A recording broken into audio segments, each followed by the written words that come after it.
The following presentation is part of the Beyond the Blast Doors network. This is Pete Fletzer, and welcome to Around the Galaxy, the Star Wars fan talk show. This week, we are talking to Amy Richow, author of the book I Love You, I Know, Lessons in Love and Friendship. Join us as we talk about going from fan to author, the impact of Star Wars on her life, and what makes something a Star Wars story. So strap yourselves in, relax, and enjoy this journey around the galaxy. Well, welcome to episode number 97 of Around the Galaxy. Sorry, we're a couple minutes late. That's okay. You know, it's technical difficulties. They happen from time to time. Well, I hope you're having a great night. Thank you so much for joining us. I'm Pete Fletzer, your host of Around the Galaxy, the Star Wars fan talk show. We are a part of the Beyond the Blast Doors network. Thank you so much for joining us. If this is your first visit with Around the Galaxy, well, thank you so much for checking us out. We do appreciate it. And if you are a return visitor, well, you know the drill. Thank you so much for hanging out with us. Make sure to follow us on Twitter at ATGcast and check out our website at beyondtheblastdoors.com to keep up with us and all the shows on the Beyond the Blast Doors network. And speaking of all the shows on the Beyond the Blast Doors network, did you know that beyondtheblastdoors.com and the Beyond the Blast Doors network is the only Star Wars fan network that gives you a different live show every weeknight? Mondays, you get Holochronicles. Josh and Andy are going to be talking about all things Star Wars collectibles. Tuesdays, you're going to get me, like it or not. Wednesday nights, you're going to get Arzu Amin. You're going to get David Amolati and Scotty Jero talking about all the latest things happening in the Star Wars universe on the show called BTBD Live. Thursdays, the Bombad Cast with Scotty and Jerry is going live for the very first time this week, and that's going to be their normal spot now on Thursday evenings. And on Fridays, you get Beyond the Blast Doors Force Connect, which is a couple of your hosts from Beyond the Blast Doors hanging out on a Friday night talking about all things Star Wars, with you, giving you an opportunity to call in and actually be part of the show every Friday night. We've been having a lot of fun with that lately. Hopefully, you've had a chance to check that out. Well, one of the great things about Around the Galaxy, and one of the things that I'm very fortunate to be able to do week to week, is to have conversations with people who are Star Wars fans and also have some unique connection, whether they're authors or actors or super fans or personalities. We've been very lucky here on Around the Galaxy to have some great people join us, and this week is absolutely no different. Today, I am very excited to bring you an interview with a woman whose book just hit today. Amy Richow has written I Love You, I Know, and we're going to bring her in and have a great conversation with her. Thanks for joining us.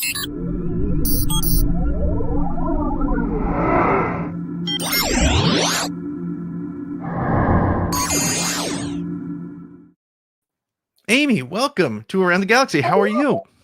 I'm good. Thank you for having me. So excited to have you. Today must be a very exciting day for you. You can now officially call yourself a Star Wars author. How does it feel? I know, it's crazy. I mean, I feel like, if you tweet something long enough, sometimes it happens. It's true. I'm just going to keep on tweeting it, and I'll be joining you pretty soon. And but so. It's as I was saying at the top there, one of the cool things for me about Around the Galaxy is I get to speak to people who I've gotten to meet through social media and through various places. And I've been following you for a while. You have a website called Star Wars 365, which I want to talk a little bit about. You've written for StarWars.com. You've got something coming out in Insider. And today, like I said, you are a published Star Wars author. So maybe tell us a little bit about you and a little bit about your pathway to, today. It's a big day with I Love You, I Know coming out. Yeah, I feel like it's kind of, it kind of feels like an end to kind of part of my journey, but hopefully the beginning, to a lot of the rest of it. In the early 2000s, I worked in film preservation for a long time. And some people know that I ended up being very lucky enough to work at Skywalker Ranch at the Lucasfilm Film Archives for about 10 months. It was 2004, 2005, right before Revenge of the Sith came out. So I got to work, that was a really, really great experience, and kind of my brush with Lucasfilm, which was amazing because, I've been, I'm the typical, been a fan since I was a kid. Right.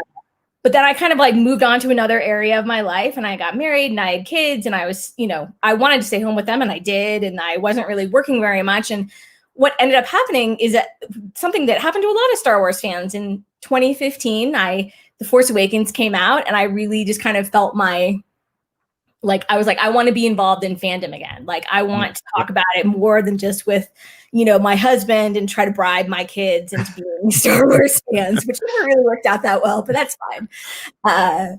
But I decided that I wanted to do some writing, which I'd only kind of done some academic writing in the past about film studies. I was a film studies major.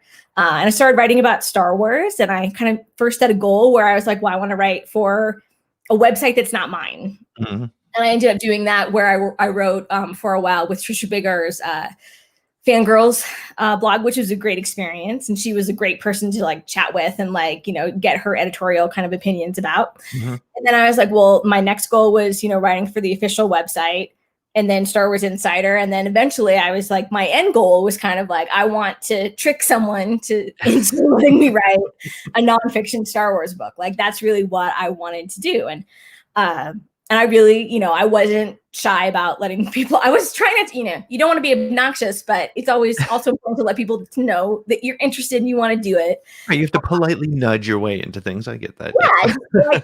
Like if there happens to be a hole in the schedule, like I will say yes.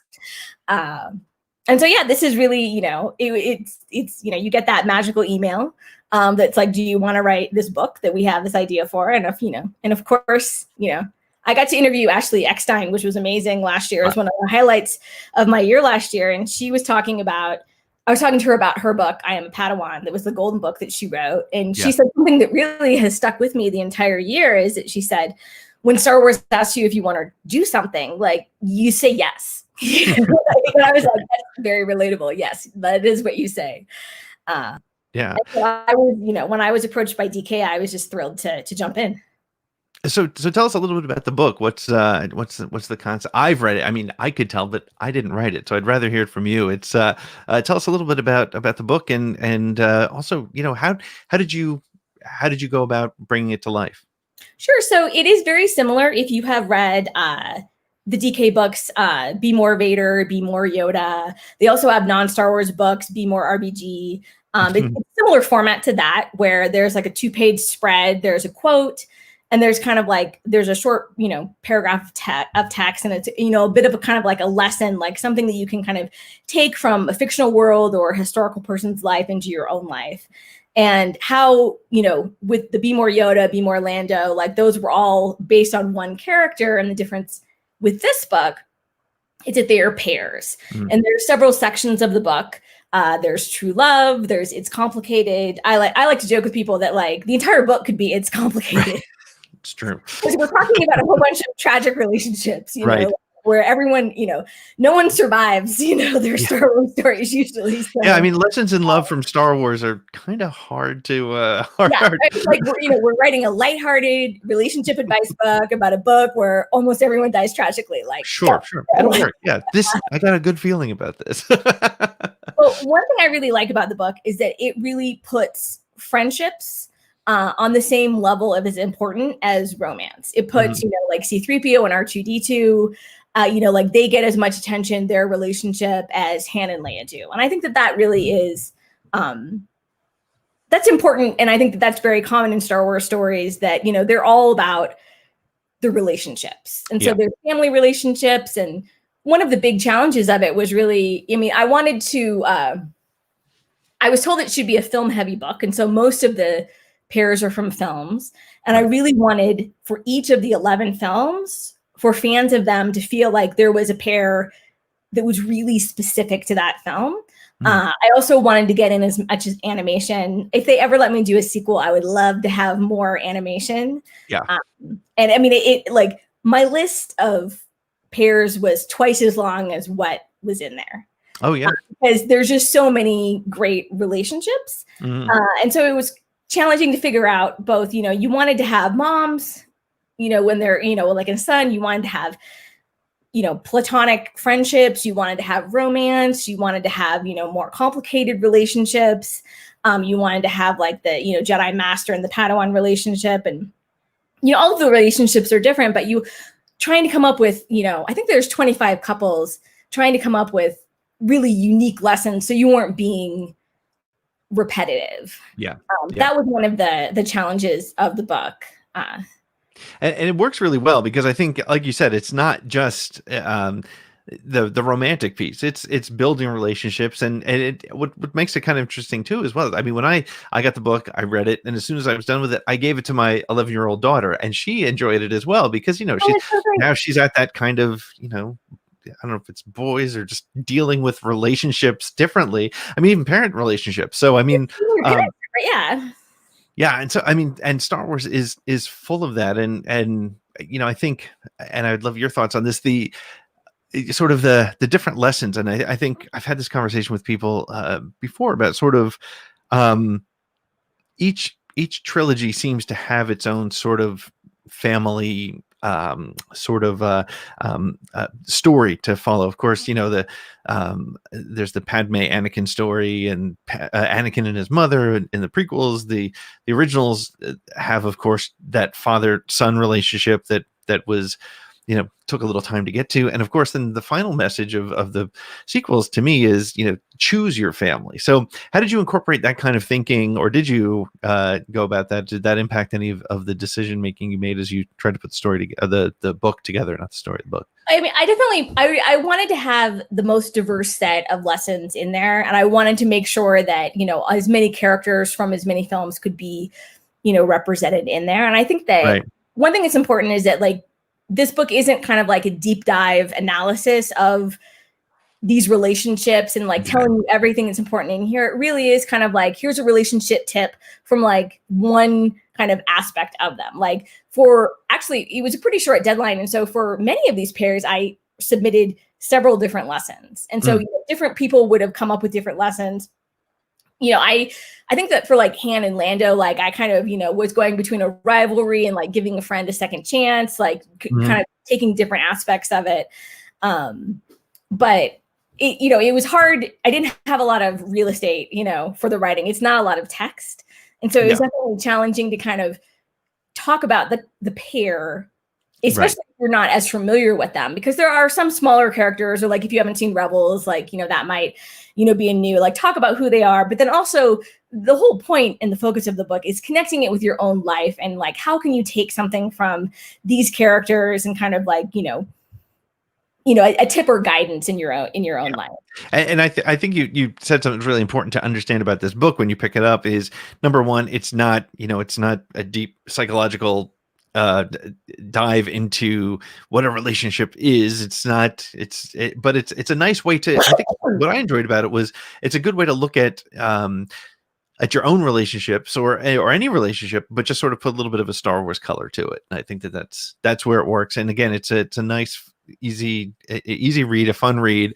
And I don't know if, since you haven't seen the final, because apparently I'm getting all the books before others get them. It's got a nice little to and from at the beginning, so you can give it away as a gift. It's a perfect it's a great thing if you have it might be a great way to introduce a loved one who's not into Star Wars as well it's meant as a fun and a lighthearted book, and like a lot of it was kind of interesting because I take Star Wars quite seriously. I take relationships quite seriously. I'm very aware that people have very different feelings about a lot of these relationships, and so I was like, really just, you want to kind of please everyone, but then also you're sticking to like what is actual canon. And then you're also just, trying to remind you, like I kept on reminding myself, like, this is a fun and lighthearted book. Like it's not like the be all end all of these relationships. Right. Like it really is just trying to like celebrate the love of all of these relationships, and all of them are positive lessons.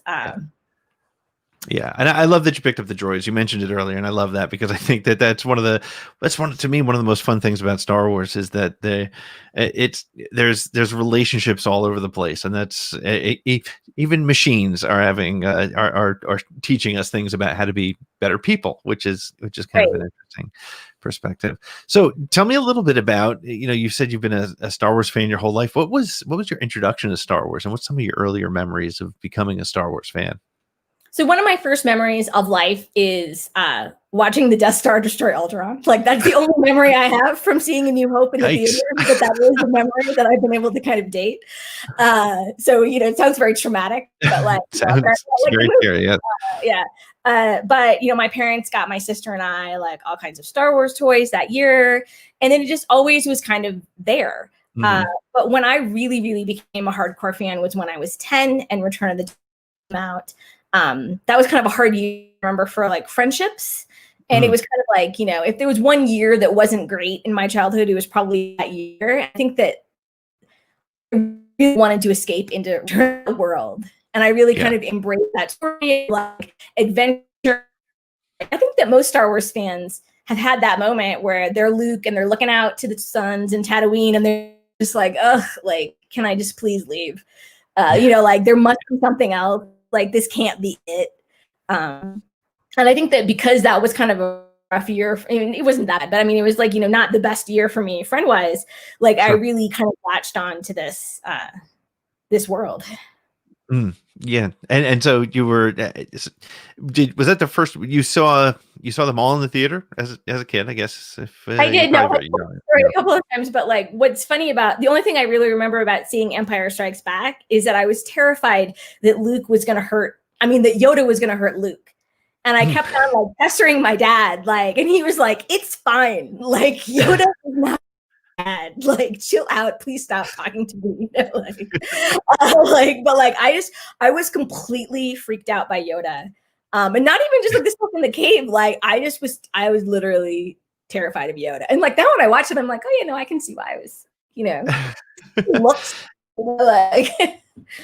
Well, I mean, that's the amazing thing about Star Wars too, is that, I think we all kind of latch onto one piece of Star Wars, whether it's, I love the hero aspect, or I love the mysticism of it, or I love the spaceships or whatever. But at the end of the day, Star Wars is full of like all the sort of classic tropes, all the classic sort of myth and mysticism. And so there's monsters, there's goblins, there's wizards, there's technology. And it's funny, you say that Yoda freaked you out. My daughter, second reference to my daughter tonight, but she was freaked out by the Wampa in Empire. Like she would literally like have to leave the room when that scene was on and come back.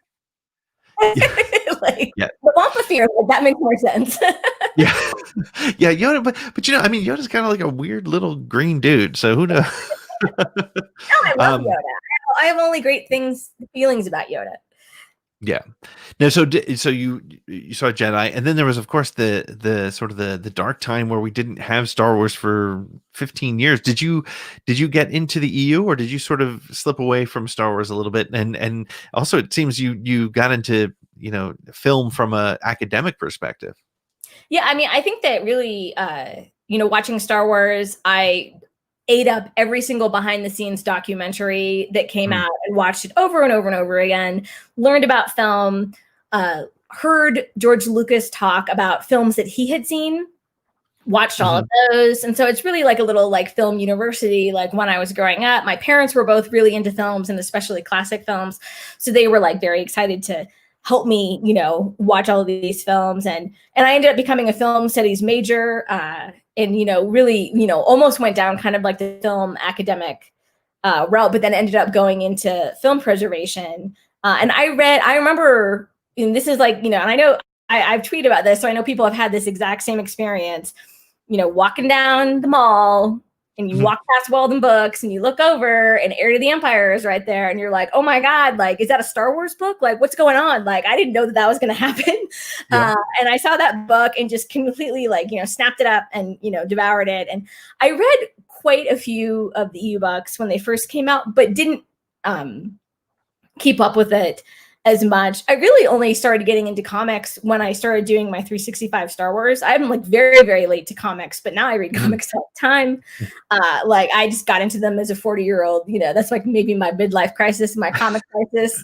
You could describe all of my Star Wars fandom in my 40s as my midlife crisis probably. But yeah, and I did a lot of collecting. And so like I did a lot of like collecting would go to antiques and just kind of like do thrifting and antiquing. And then when the new movie, when the special editions came out and they had new toys, I was just like, this is my chance to have them all. So did you, I mean, I have 2 tubs in my basement of Power of the Force action figures that are That's why. unopened, and I was convinced I wasn't gonna, like you said, I'm not gonna miss it this time, and I'm gonna keep them nice. And I would say I can't give them away, but I know I could give them away. But I know it's like they're not gonna pay for my kids' college. As I did eventually open mine. I had mine in box for a long time, but I did eventually open mine, and my kids have played with them a little bit. So Yeah. I know I just have them kind of like around. Yeah, it's funny. It's when my son discovered, I have an 8-year-old son, and when he discovered that I have a box full of unopened Star Wars figures, that was a bit of a difficult thing to explain. Yeah. Why do you have all these? Is this for me? What's wrong with you, Dad? It's funny. So you got into all that stuff, and so tell me a little bit. How did you end up working for Lucasfilm in their film preservation group? So I worked at the UCLA Film and Television Archive, which is more of like an archive that works with film labs. And then I ended up working in a lab called YCM Laboratories, which actually is, when I came on, they had just finished. They are the lab that did the work for the special editions. Okay. So sadly, I wasn't there. It would have been fun to be there right when they were there, but they were kind of like they still are a boutique restoration preservation lab. So I was working there for several years, and then I was trying to figure out if I should marry my husband. And I was kind of tired of living in LA. And I was like, you know what? I'm just going to move he was in the Bay Area. We'd been doing long distance for a while. And I was like, I'd kind of like run my course at my current job. And I was like, I'm going to go up there and see what happens. Mm-hmm. And I knew someone who worked at the ILM archives. And she let me know that there was a job opening, but it wasn't opening for a while at Lucasfilm. And so I ended up like the Bay Area, I only lived there for like a year and a half, but I ended up taking a summer job where I did game testing at EA, which was like a very fun job. And then I was able to get that job at the Lucasfilm Film Archive. And this was right around the time that they hadn't announced the Blu-rays for the original trilogy. But one of the things I got to do was to go into the archives and kind of just look through the cut scenes, the deleted scenes, to make sure that they were like, they knew that project was coming up. Mm-hmm. Like, and so they were kind of like doing a little bit of that. And I did some database work. And so when you're doing film preservation, what are you, what's sort of a typical day? So are you restoring the film at all? Or is that's probably a different piece of it? But the lab is actually doing like taking the film and it depends. Like with the archive, like you can do some like repair work, and I had done a lot of that both in an archive and stuff. Mostly what I did at Lucasfilm is I did a lot of like cataloging. Okay.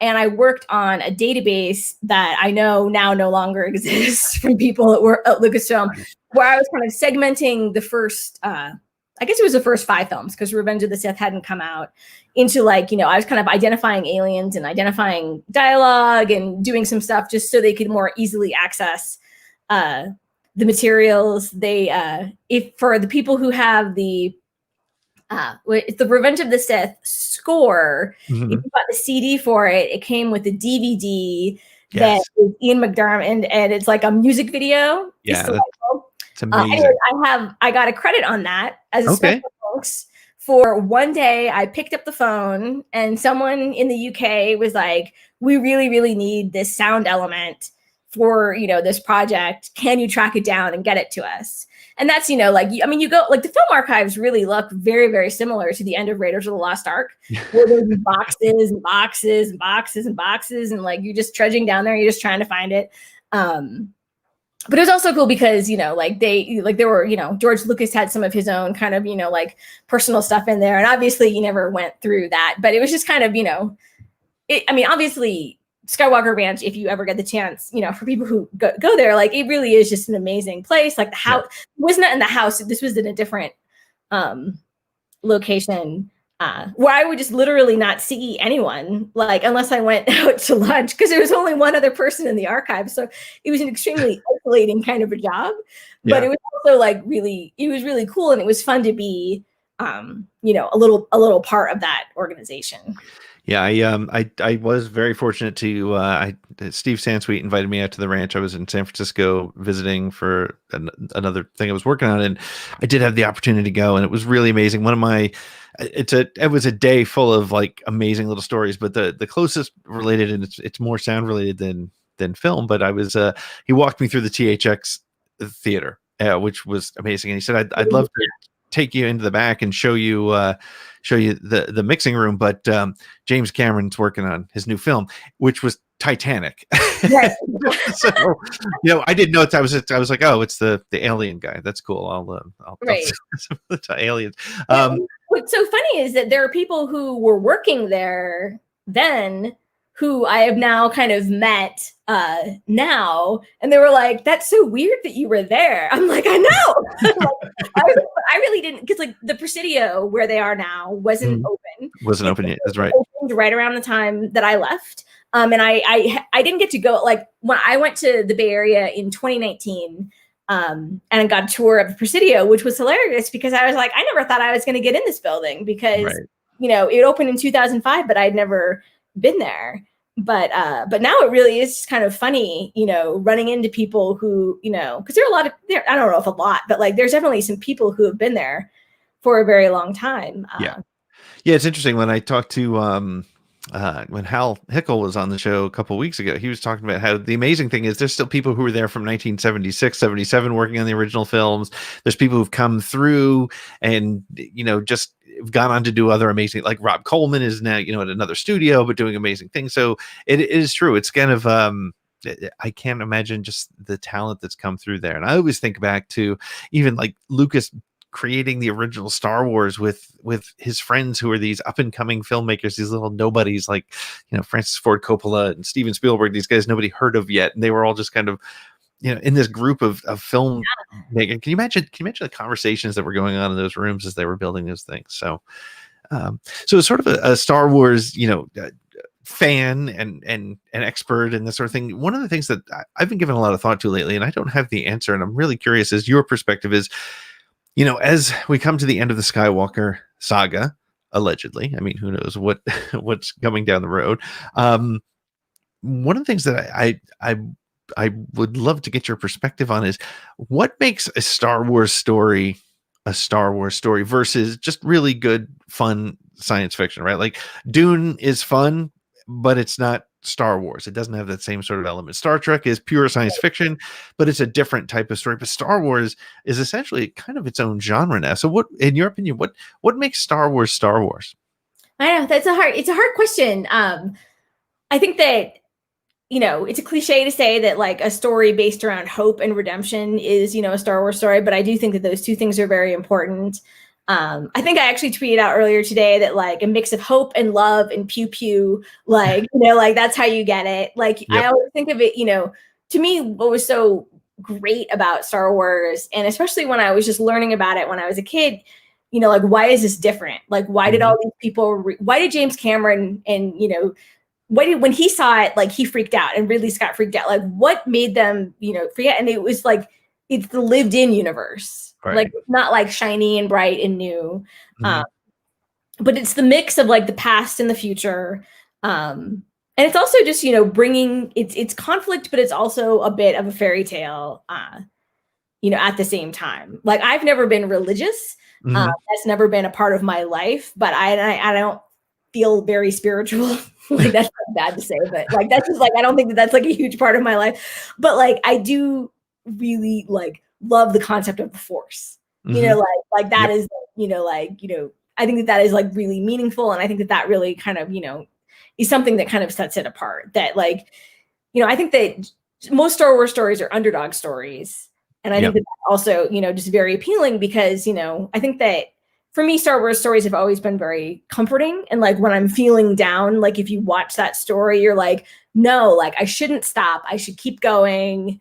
Like it, it's worth fighting for. Like everything that you want in life is worth fighting for. That, it's interesting because it's a theme, hope, as you said. I mean, a number of people I've spoken to have said, yeah, it's a story of hope. And that's true. But you put a little bit finer point on it in that it is, it's worth pushing through. I mean, even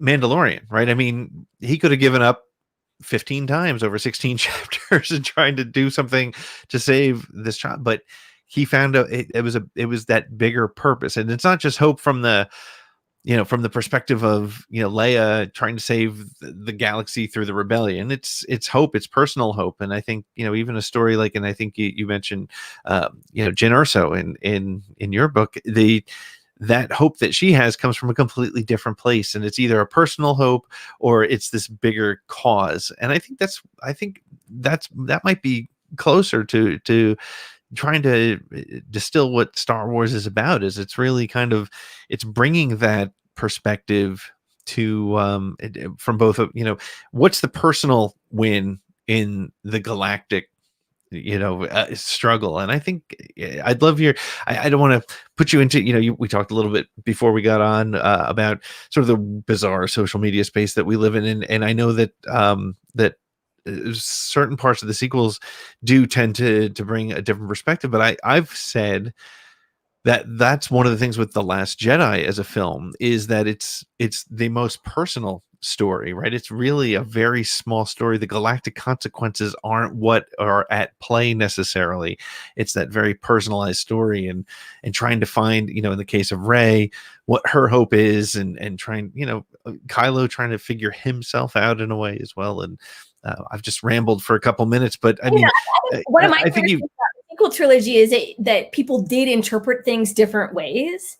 And, that kind of made social media a nightmare, for right. Like the whole sequel trilogy thing. But like, I still think that that's one of the greatest strengths of it, is that people will watch these films and can take away very, very different kind of, feelings about it.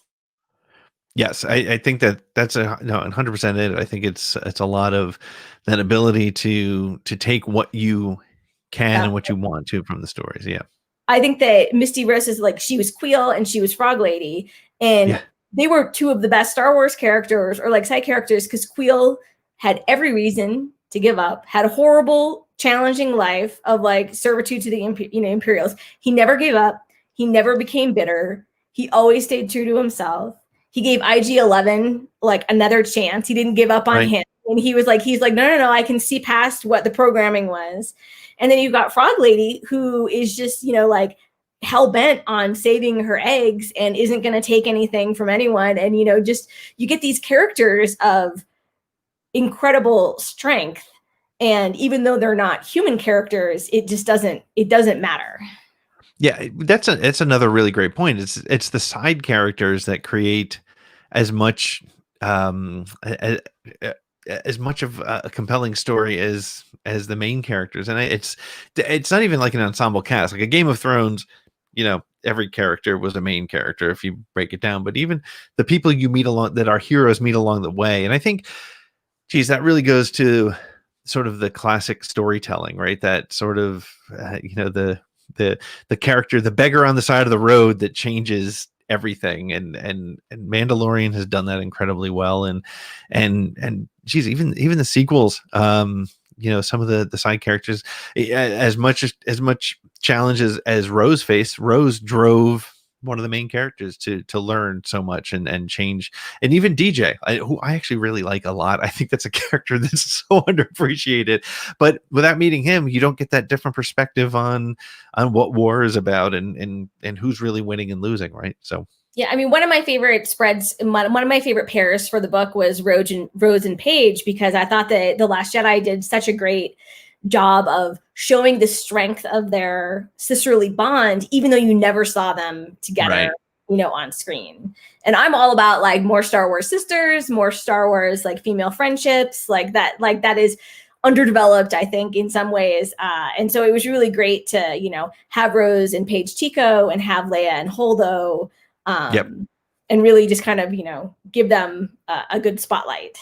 And I think that's one thing that I think the Star Wars creators need to get enough credit for, is that they're doing it in a way that's not, it's also not hitting you over the head. And I'll be totally transparent. When I was watching Mandalorian chapter 16, at one point, it struck me that you have 4 women just going to town and winning the day together. But it didn't strike me as, oh, they're trying to teach me a lesson, or they're trying to make a statement. It was just 4 characters that naturally went together so well. And it shouldn't have, it didn't make a difference, but it was great to see that there were 4 women that, again, my daughter, who I always think of in these situations, is able to take something from and run with. Absolutely. Yeah, no, I think it's great that I think it's hard because, Star Wars films have been so precious. They only came out every 3 years, Right. when 80s and then 70s and 80s. And then, there was this big gap. And then there were several years between the prequels. Like, there just weren't as many characters as there are now. And like the Clone Wars and Rebels and Resistance, they've, been able to generate a lot more. But I think that with Star Wars storytelling, like we're really seeing the benefit of really getting to know these characters, from getting to them more from a book or getting to know them more from like Bo-Katan, like going from 2, animated shows to a live action show and seeing her at different points in her life. So it's really, it's a really exciting time, and it's completely bonkers how much we've got coming up. Yeah, and it's a while too, because it has been.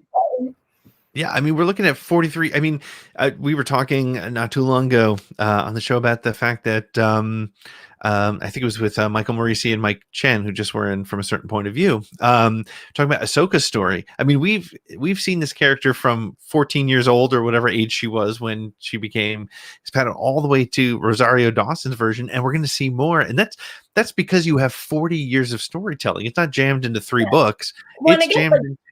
With this, sorry to interrupt you, but with this book, like the lesson is between, it's around the time, it's like between Ahsoka and Anakin when she decides to leave. And like, it's like talking about that, like when sometimes your paths aren't going to merge, but like, it would have been a completely different lesson if I focused on Ahsoka and Rebels. It would be a completely different lesson if I wrote the book a year from now and the Ahsoka series had come out and like all of that stuff. And that I think is really, I think it's really great that like these are lessons, and I'm quite pleased with all the lessons that are in the book, but they're not the only lesson that you can come up with these pairs. Right.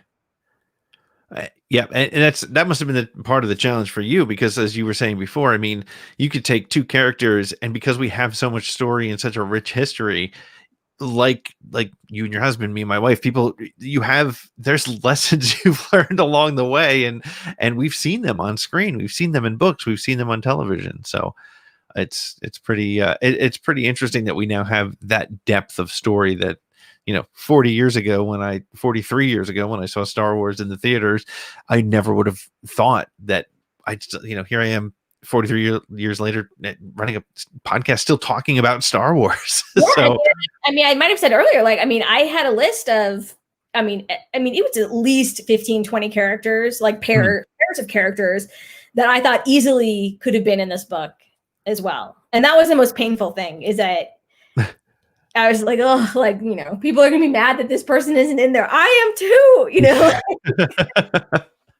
Oh, that's great. Well, it's maybe there's a sequel. I Love You, I Know too. Yeah. Maybe who knows? Well, great. Well, Amy, I mentioned to you before we went on that we do have this little 10 question segment of the show. So if you're ready for it, I don't think I'll ever be ready, but that's you okay. won't be ready. No, and as I tell all my guests, I won't judge you, but others just might. So yeah, okay. Get ready. Okay, for what?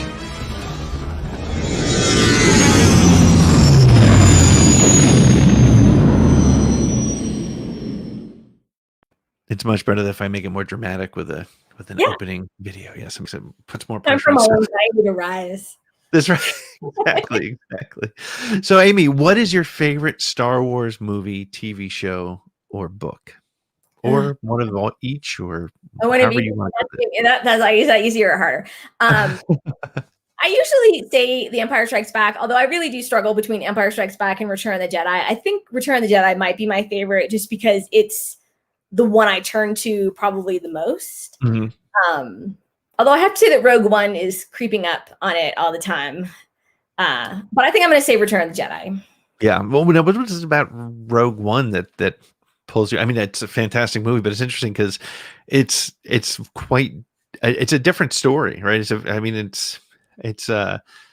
I'm curious what is it about Rogue One that competes with Return of the Jedi? The more I watch that movie, the more I really just I just immediately fell in love with all of those characters. I felt that all of them were just, all of them were in situations where none of them should have had any hope, and like they could have all given up at any time. Right. And just like seeing them bond together, seeing them, the trust that Chirrut and Baze had together, like seeing, you know, the choices that Galen made that were like hard, but like understandable, but still, you know, like you're like wondering if you would have done the same thing. Like, I just, you know, it did, the whole thing just was so like, a lot of movies I'll like stop and start, you know, throughout the thing. But like with Rogue One, I usually just watch it all the way through because, you know, it just captured so beautifully. But like it just captured the feeling of that old Star Wars so much that but it had, you know, so much, you know, I don't know. I think that Jyn Erso is just, you know, she's just a character that I just immediately kind of bonded with. Yeah, she's a very unique character, and it's interesting too because I think it's a movie that much like Solo, and actually much like every Star Wars we've gotten probably since the original trilogy, it was a movie we didn't know we needed or wanted until we had it, and it's really it showed us something that it gave us something we didn't expect but love, right? So it's pretty. Do you find that you look at the movies any differently now that you've written this book? Do you analyze them any differently, or did the book come from your previous sort of obsession and analysis on your own? I definitely rewatched as much as I could, and especially like moments between the characters. Like, you know, I feel like it changed my kind of feeling of the relationships more than it did the movies. I really do, like, there isn't a Star Wars movie that I stay away from. Like, I really do, you know, enjoy all of them. I think with all of them, maybe not like the original trilogy, I have a hard time criticizing all that much. Although I actually don't criticize almost everything in the special edition, so that's not true. But like I do have some issues there. But like with the prequels and the sequel trilogy, I really love all of those movies. But if you were like, give me 5, don't do this, but if you were going to say like, give me 5 things you'd change about these movies, like I could pretty easily come up with 5 things with all of them. Like I would be like, well, like, I don't know if I would have done this, or like, I kind of wish that would have happened. But that doesn't detract from the fact that I still love watching them. I enjoyed watching them. I rewatch all of them, you know, as you do. Right. All the time. So do you want to give us TV show or book, or do you want to move on? I'll leave it up to you. Star Wars Rebels gets better. I watched, I had not rewatched a lot of Star Wars Rebels, and I actually watched a lot of it, even though I wasn't able to include a ton of it, sadly, in this book. There's a little bit. But Star Wars Rebels, I really loved. And book-wise, I have to say I am so thrilled with Light of the Jedi. It's too soon to say that that's my favorite because it's just too soon. But I think that one of the reasons why I was so excited about High Republic is that Dooku Jedi Lost. Yes. Was one of my very, very favorite pieces of Star Wars fiction. And so I was really happy that Kevin Scott was going to be a part of it. So that's probably what I would pick as my favorite. It's an audio drama, not a book, but that's all right. That's good. I mean, I just read the comic because that's a good way for me to start because I have a short attention span, and I'm excited to read Charles's book because you know, it's interesting because what I love about this too is that you have Kevin Scott who wrote the book Dooku, but he's more of a comic book writer, and now he's in the comic book world, and Charles Soule, who's coming from the comic book world a bit to write the novel, and I've heard nothing but amazing things about it, so I'm very excited to get to it. I go into every book and every comic, I really go in just kind of assuming that I'm going to like it because that's just easier for me. Like I assume that I'm going to like it because it's Star Wars. Sometimes I don't, or sometimes it's like, you know, like whatever. Like, so I went into Light of the Jedi assuming I was going to like it. And I was just like, whoa, like, I love it. See, that's a much better way to go into it. I think that leads to the positivity. And again, you know, your presence in social is very positive, and that's important. And I think you're right. You should get, I mean, if you don't love Star Wars, then if you don't do it, like I've lost interest in different series and different books and different so I'm not going to go into it, right? It's why. And I love, like, I seek out podcasts and reviews of people who didn't like books or didn't like Star Wars films because I'm so interested in Star Wars that I actually want to know. Yeah. But at the same time, like, you know, there's a huge difference for me than listening to a podcast about why you didn't like The Last Jedi and then listening to someone, tweet 25 million times about why they didn't like it. Like there's like, that's the difference, that's the difference for me.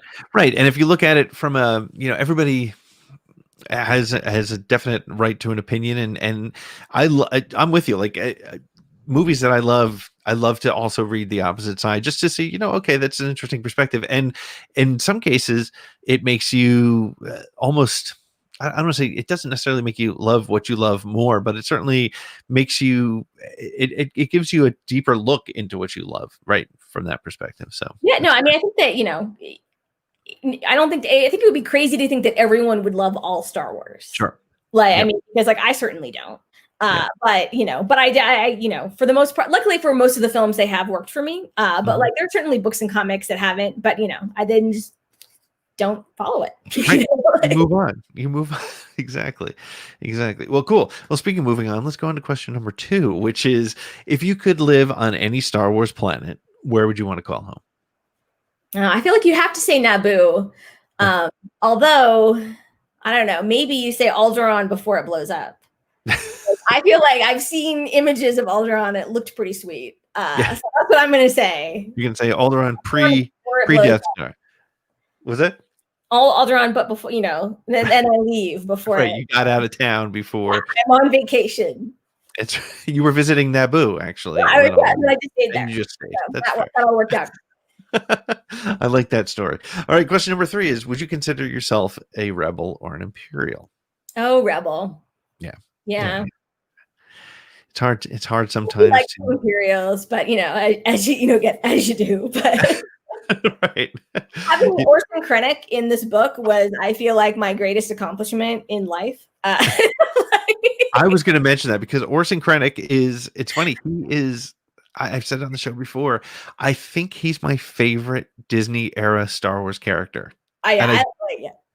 He's amazing. And yes, I was shocked that they let me, if you have not read the book, which you probably haven't because it just came out, there's available today. There's a pair of Orson Krennic and the Death Star, which is, avoid destructive relationships. And I still can't believe that they let me do that. They were like, is she really going there? And sure. I mean, literally, like they were like, yes, this is exactly like the kind of like silly, like this is what we're going to. I'm like, okay, great. This is what we'll look at. Oh man, that was great. Well, good. Okay, so question number 4 is, what's your favorite Star Wars sound effect? I think it is.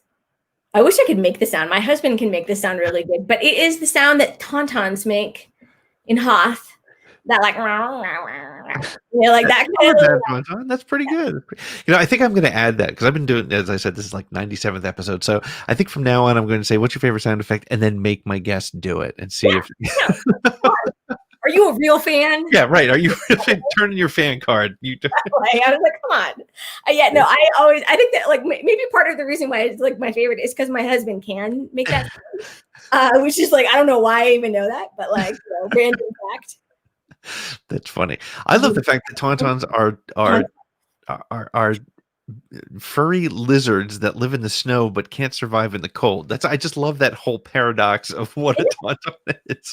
But it's great, and the sound is great. I've occasionally done the sound effect, but I'm sure it's not as good as your husband. So I'm not going to try it because it's my show. I don't have to do it. You.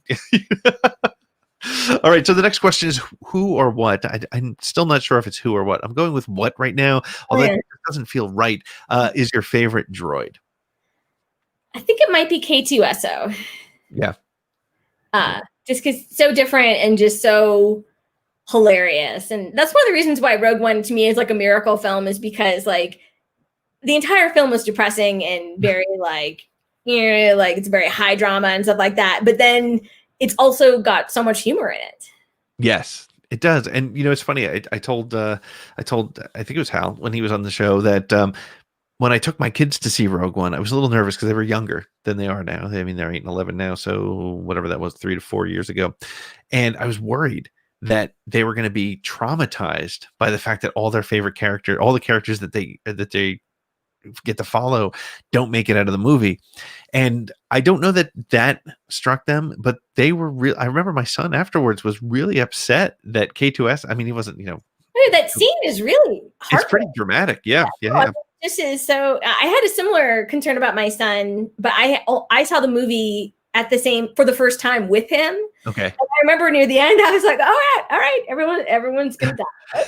Okay. Like, how you doing? Like, how am I doing? Yeah. No, it was like K, and I would agree with you. K2 has become certainly one of my favorite droids as well, and that's one of the things I'm looking forward to in the Cassian series. I really hope we get K2 in that. I think we are, right? I think that's sort of the rumor. That show is just gold. Like, especially like for not only Cassian but like all the people who could potentially show up. Yeah, it's got so much potential, and like somebody had said before, the none of the Star Wars shows have been what we expected them to be. Even the animation, right? They've always been. They go to places that you're like, oh, that's a great place. Like, who would have thought that The Mandalorian would be a story about a mercenary trying to deal with becoming a father and the emotions that come with that? Like, nobody expected that when we walked into that series. So, great. So, question number 6 is: if you could own any spaceship or vehicle in the Star Wars universe, what would it be? I feel like it would be, I can't think of the name of it. See, totally like losing my fan. It's Padme's like silvery starfighter like ship, the Naboo, like the one that like Nubian cruiser made up. Yes, that. Yeah. The only reason I remember that is because I remember the way I always find it, like if I, in the parking lot. Yeah, but it would be a bear to keep clean. I mean, fingerprints all over that thing. So, but the only reason I remember the name is because I always think of the way Watto is like Nubian. Yeah. But yes, that's and you know what? It's like a luxury vehicle. I think that's a good call. I like that one. That's good. And it's apparently got a great dressing room because if you remember, and I just don't know why I'm thinking of this now, but when Obi-Wan is talking to Qui-Gon, he's like, "What do we have to trade?" He's like, "I don't know. We have some of the Queen's, dresses and not much." And so apparently they've got like a whole wardrobe room ready for any possibility. Okay, so question number 7 is: what you talked about this earlier that you went into collecting things. So what is your favorite Star Wars collectible that you own? I know. Who knows? I mean, probably so I got my very first Star Wars thing was the A New Hope, although then it was just Star Wars Leia action figure. Okay. And I still have it. And I still have the and I have the Obi-Wan, the Luke, and the Vader and Chewie.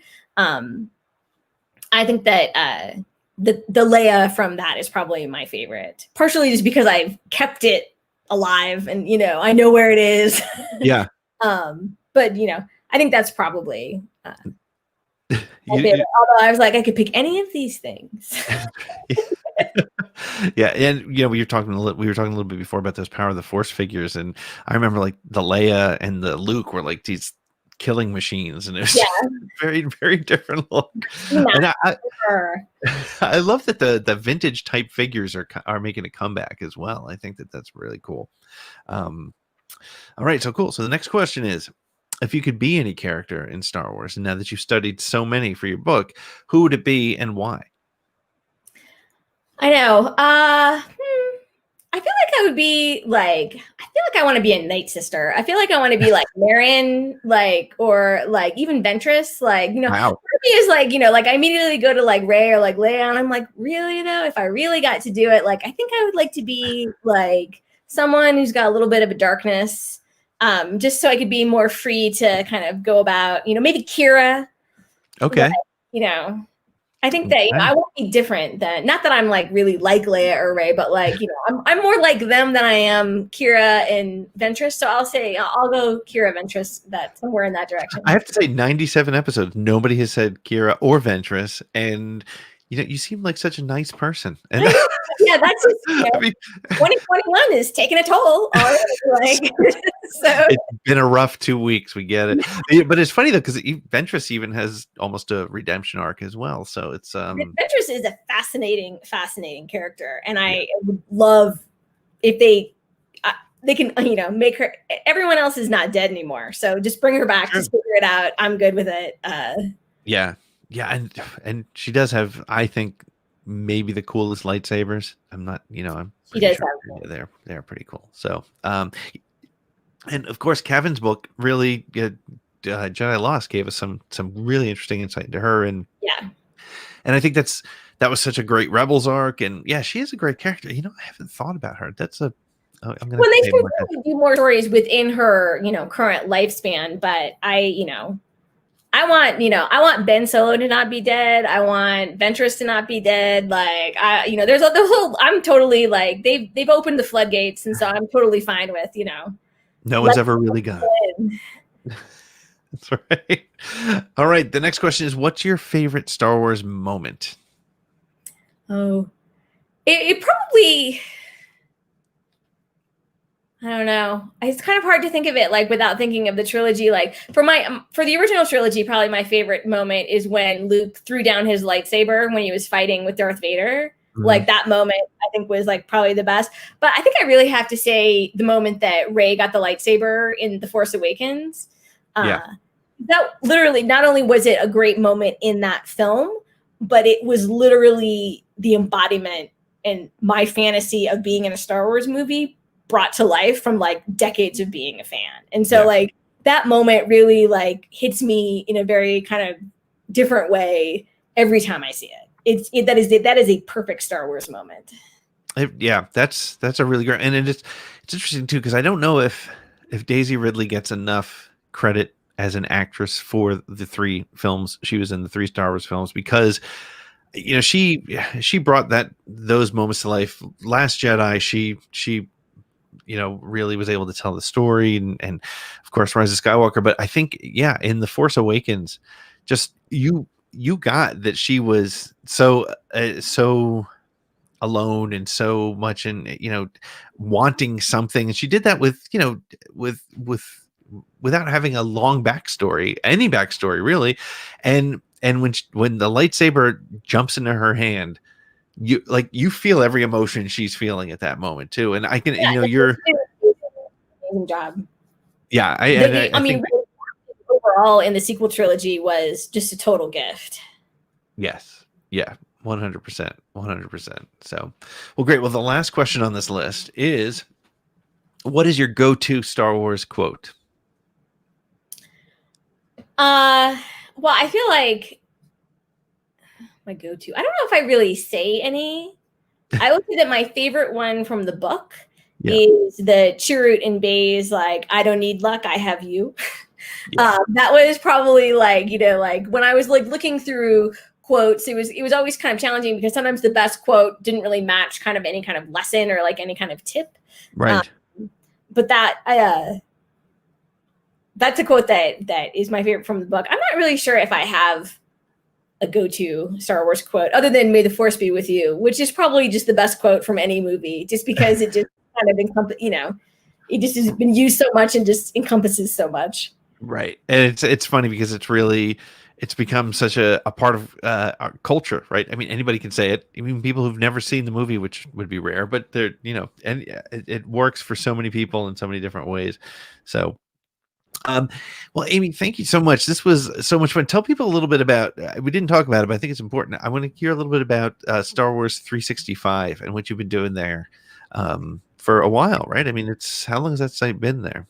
So I started this project in 2018, and it was initially I called it the 365 Star Wars Women Project, and I profiled a female character in films, TVs, comics, video games, what have you, and then women who worked behind the scenes. For every day in 2018. And I've continued the project. It's on posts like 500 and something or other like that, but I don't do it every day.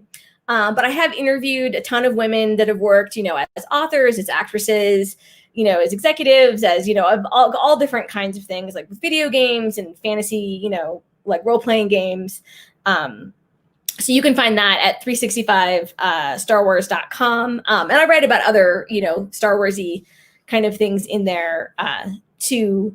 And then I write for StarWars.com, and I recently started to write for Star Wars Insider. And so if you get those, you'll be seeing my name there a little bit, which I'm also super excited about because, I was a Bantha Tracks and a, Lucasfilm fan club, girl. And so like, writing for that magazine is, is huge for me. Yeah, it's so wild when you get that opportunity, and I'm so excited for you for I Love You, I Know, which is available now on Amazon. And if you can get into your bookstore wearing a mask, it's might be hopefully there as well. I thought about going out to a bookstore, but I was like, I don't know.